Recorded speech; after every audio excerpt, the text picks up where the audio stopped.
আপনাদের খুব পছন্দের একটি টপিক নিয়ে কিন্তু প্রোগ্রাম নিয়ে এসে গেছি। অনেক দর্শক বন্ধু তাদের একেকজনের একেক রকম ইচ্ছা থাকে একেকটা বিষয়ের উপরে যদি আমরা আলোচনা করি। আমরাও চেষ্টা করি যতটা সম্ভব। তাই যে প্রসঙ্গ নিয়ে অনেক বেশি জানার আগ্রহ, সেই প্রসঙ্গটা আজকে আমরা আপনাদের জন্য অনুষ্ঠানে রেখেছি আলোচনার জন্য। তবে প্রসঙ্গটা কি এটা জানাবো। তার আগে আমাদের অতিথিকে নিশ্চয়ই স্বাগত জানাবো। প্রত্যেকটা প্রোগ্রামে তিনি কিন্তু শাস্ত্রের কথা বা ব্যক্তিগত তার যে এক্সপিরিয়েন্স, তার নিজের যে এতদিন ধরে যে কাজ প্র্যাকটিস, সেখান থেকে মানুষকে যে রেজাল্ট দিতে পেরেছেন, সেই সমস্ত কিছুকে নির্ভর করেই অনুষ্ঠানের সব ইনফরমেশন গুলো তিনি কিন্তু জানান। তাই আজও আমাদের সঙ্গে উপস্থিত রয়েছেন আন্তর্জাতিক খ্যাতিসম্পন্ন জ্যোতিষ ব্যক্তিত্ব, স্বনামধন্য বাস্তুবিদ, সংখ্যাতত্ত্ববিদ, হস্তরেখাবিদ, ত্রিভুবনাদি। তাহলে সংখ্যাতত্ত্বের কথা যখন চলে এসেছে, তাকে স্বাগত জানিয়ে আজকে সংখ্যাতত্ত্ব সম্বন্ধিত কিছু কথা নিশ্চয়ই জানবো। আপনাকে স্বাগত জানাচ্ছি দাদা। নমস্কার। উপস্থিত সকলকে আমার আন্তরিক প্রীতি, শুভেচ্ছা, ভালোবাসা, বড়দের শ্রদ্ধা ও নমস্কার জানিয়ে আমার ইউটিউব চ্যানেল স্টিভিগান মোটিভেশনে আপনাদের সকলকে স্বাগত।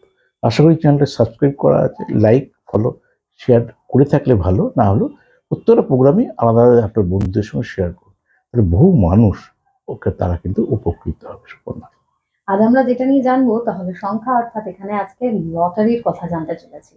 চলুন একটি সংখ্যা যেটা বলছি যে লাকি লটারি নাম্বার 02060, এই সম্বন্ধে কিছু গাইডলাইন যদি দেন। আজ এই লটারির নাম্বারটা দেওয়ার পেছনে কতগুলো কারণ আছে। কারণ লটারির নাম্বার তো বিভিন্ন ফরমেশনে হয়। তারপর ইন্ডিয়ায় লটারির টাকাগুলো কমে গেছে, অন্য ফরমেশনে খেলাগুলো করে দিয়েছে।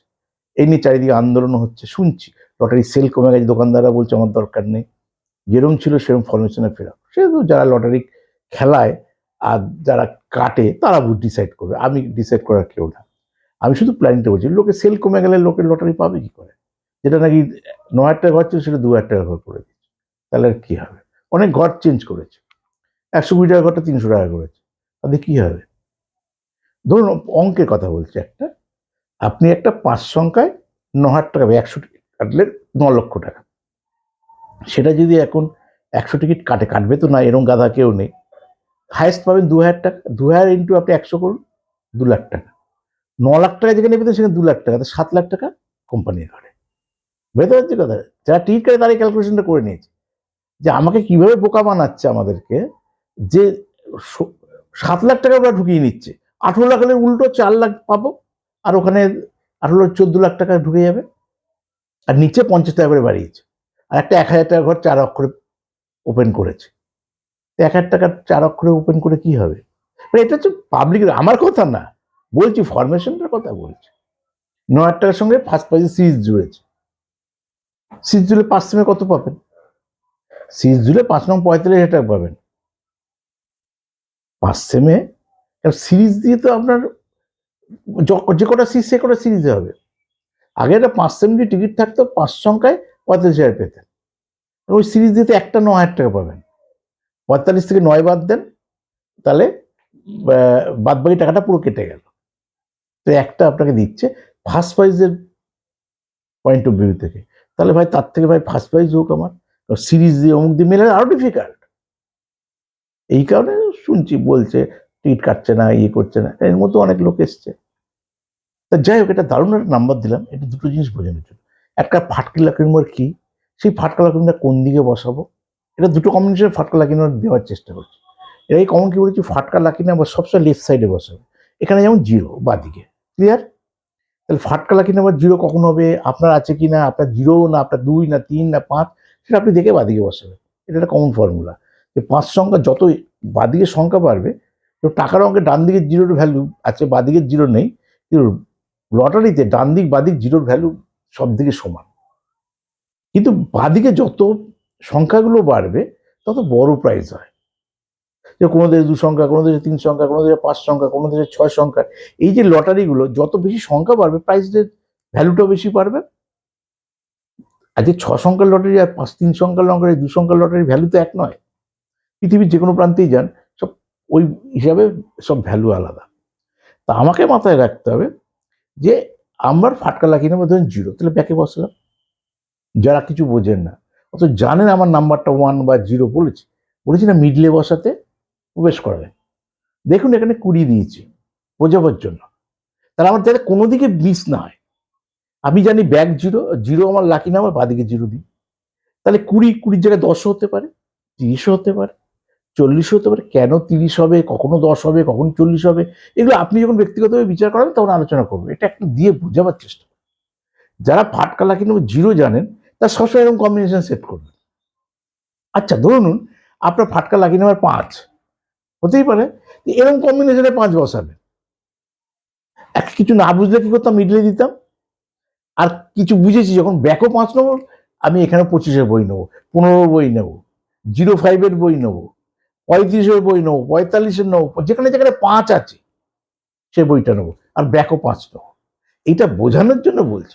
আপনার হতে পারে ফাটকা লাকি নাম্বার 7, তো ফাটকা লাকি ব্যাকে বসালাম, ব্যাক বুঝতে পারলাম না, এখানে বসালাম, পুরলাম 07 বই নেবো, 27 নেবো, 17 নিতে পারি, 37 নিতে পারি, 97 নিতে পারি, সবকিছুর মধ্যে নিতে পারি। তাহলে আমার মাঝেরটাও কম্বিনেশন হলো, ব্যাকটা কম্বিনেশন। ব্যাক আর মাঝেরটা আগে বোঝানোর জন্য বলছি, তারপরে টোটালে আসবো। টোটালটা আপনার ছক অনুসারে আসবেন। এখানে যেরকম কম্বিনেশন দিই 02060, অর্থাৎ 20-60 ব্যাকে জিরো, তাহলে 20-60কে যোগ করলে কি হবে? জিরোকে যোগ করলে তো লাভ নেই কিছু। তা 2 আর 6 দুটো যে সংখ্যা আছে, জিরোর সংখ্যা, 0 যোগ করলে জিরোই হবে। তাহলে 6 2 8, 8 কট সংখ্যা। আর শনিটা নেন, না জানলে বুঝে নেবেন তার শত্রুকে মিত্রকে। 8 হচ্ছে শনি মহারাজের সংখ্যা। এবার জন্মকালীন আপনার রাশিটাকে, সেই রাশি থেকে, রাশি কেন, দ্যাট ইজ আমার 2 রয়েছে এখানে, তা রাশি থেকে আমার শনি মহারাজ কোথায় আছে জন্মছকে, যদি ভালো থাকে এই নাম্বার আপনার 2024-এর লাইফস্টাইল বদলে দেবে। দেখা গেল যে আপনার রাশিতে আপনার শনিটা জন্মকালীন খারাপ রয়েছে, তাহলে এই রাশির নাম্বারে প্রাইস পাবেন, বড় প্রাইস পাবেন, হয় আগের বড় নম্বর খেলবে, পেছনে বড় নম্বর খেলে মাঝে আপনি পড়ে থাকবেন। যার জন্যই একটা ব্যাপারটাকে বোঝানোর জন্য সবসময় যখন যাবেন ফাটকা লাকি নাম্বার দিয়ে বোঝালাম, ব্যাক দিয়ে বোঝালাম, মিডিল দিয়ে বোঝালাম, টোটালটা যোগ করে যে গ্রহটা বলবান সেই গ্রহর যোগফল যেন আসে। হতেই পারে আপনার শনি খারাপ, তাহলে রবির কম্বিনেশন, তা টোটালে কে হবে, কি আসবে? রবি করতে গেলে আমাকে টোটাল 1 আসতে হবে, বৃহস্পতি করতে গেলে টোটাল 3 আসতে হবে, টোটালকে বুধ করতে গেলে আমাকে 5 আসতে হবে, যোগফল যেন 5 আসে। 06-এ তো 5 আসবে না। ওইভাবে আপনার কম্বিনেশন নাম্বারগুলোকে তখন সেট করতে হবে। ওই যে বললেন যখন ব্যক্তিগতভাবে দেখাবেন তখন আমি আপনাকে বলতে ফাটকা লাকি নাম্বার এই ব্যাকে বসান, কি মিডলি এটা নিন, টোটাল যোগফল এটা নিন। এর আগেও বলেছি, ব্যাকে যা নেবেন রাইট সাইডে তার মিত্র নেবেন, যোগফল মিত্র। ব্যাকে যেটা নেবেন ডান দিকে সেটা নেবেন, যোগফল নেবেন। কিছু না বুঝলে শুধু মিডলে সেই ফাটকা লাকি নাম্বারটা বসাবেন, দুটো দিকে আপনি তার মিত্রগুলো নেবেন, যোগফল যেন মিত্র আসে। এটা অনেকগুলো ফর্মুলা বোঝাবার চেষ্টা করছি। আজকেও আবার নতুনভাবে একটা নাম্বার দিয়ে বোঝাবার চেষ্টা করলাম। এটা বহু নাম্বারের লোকে আমাকে পাঠায় যে ভিগুদা বিশ্বাস করেন আমি এই লটারিটা ধরতে পারলাম না, বা করেছি দেখুন আমার কাছে টিকিট হয়েছে দিনের বেলা, আমার রাতে খেলেছে, আরে বড় প্রাইস, দেখুন আমি চলে গেল। বা রাতে কিনেছি পরের দিন সন্ধ্যাবেলায় খেলে গেছে। যেন হয় কালসর্পযোগ আছে, কালসর্পযোগ তার ন্যায্য প্রাপ্তি থেকে বঞ্চিত হয়। দারিদ্র যোগ থাকলে লটারির টিকিট কেটে কেটে সর্বশান্ত হয়। তাহলে আপনার কোন যোগ আছে? যদি লটারি দারিদ্র যোগ বা কালসর্প যোগ থাকলে তো প্রথম লটারি টিকিট কাটা বন্ধ করুন, করে একটা বড় জ্যোতিষীকে দেখান, দেখিয়ে তারপর স্টেপটা ফেলুন যে আদৌ লটারি প্রাপ্তি আছে কিনা, থাকলে কবে আছে, কি প্রসিডিউরে আছে, বা কোনোদিনই আমার নেই। তো কোনোদিনই অনেককে বলেছি আপনি লটারি কেটেন, এটা আপনার জন্য না, কি দুঃখ পায়। আর আমি বলে দিলে লটারি হবে? আমি বলার উপর লটারি নির্ভর করছে না আপনার ভাগ্যের উপর নির্ভর করছে? আপনার ভাগ্যের উপর নির্ভর করছে, সে ভাগ্যটা আমাকে বিচার করতে দিচ্ছে। কিন্তু আমার মুখ দিয়ে কি করে আমি জোর করে বলে দেবো যে আপনি এটা হবে? তাহলে না বিচার করে বলতে পারতাম। কেন আপনাকে জন্ম তারিখ সাল সময় পাঠাতে বলি, নিজের নাম পাঠাতে বলি, বাবার নামে প্রথম অক্ষর, মায়ের নামে প্রথম অক্ষর, কত নম্বর সন্তান, দুটো হাতের ছবি, এত কিছু বিচার পাঠানোর দরকারটা কি? যদি আমি শুধু বলে দিলে আপনার লটারি প্রাইজ হয়ে যেত, তো ব্যাপারটা তো নয়। আপনার যদি ভাগ্যে থাকে তাহলে আপনার হবে, সেই গাইডলাইনটা আমি আপনাকে দিতে পারি। সুপর্ণা, গাইডলাইনের জন্য আপনারা কোথায় কিভাবে আসবেন, আপনারা যারা যারা যোগাযোগ করবেন অনলাইন যদি মনে হয় কন্ট্যাক্ট করে গাইডলাইন নেবেন, তাহলে 9830143766 নাম্বারে যোগাযোগ করে সেখানে আপনারা জানালে পাবেন হোয়াটসঅ্যাপ নাম্বার। যে হোয়াটসঅ্যাপ নাম্বারটা পাবেন সেখানে নিজের নাম, আপনার বার্থ ডেটা, আপনার জিজ্ঞাসা, আপনার 2 হাতের ছবি, গার্জিয়ানের নামের প্রথম অক্ষর, যে পারিশ্রমিক, সেটা অনলাইন পাঠিয়ে দেওয়ার 48 ঘন্টার মধ্যে আপনারা নিজেদের জিজ্ঞাসার যে উত্তর তা জানবেন। যদি চেম্বারে যোগাযোগ করতে চান তাহলে একই নাম্বারে বুকিংটা করে নিয়ে আপনারা প্রত্যেক সপ্তাহের বুধবার রাসবিহারী এভিনিউ, প্রত্যেক বৃহস্পতিবার আপনারা পেয়ে যাবেন বৃহস্পতিবার, শনিবার, রবিবার খড়দায়, আর প্রত্যেক সপ্তাহের শুক্রবারে পাবেন সুযোগ শিয়ালদায়। তাহলে দুটো পদ্ধতি আছে, যেটা আপনার ক্ষেত্রে ইজি হবে আপনি সেভাবে কন্ট্যাক্ট করবেন। আর এরই সাথে অনুষ্ঠানে এই অবধি দাদাকে ধন্যবাদ জানাচ্ছি। সকল দর্শক বন্ধুদের জানাবো ভালো থাকবেন সবাই। নমস্কার।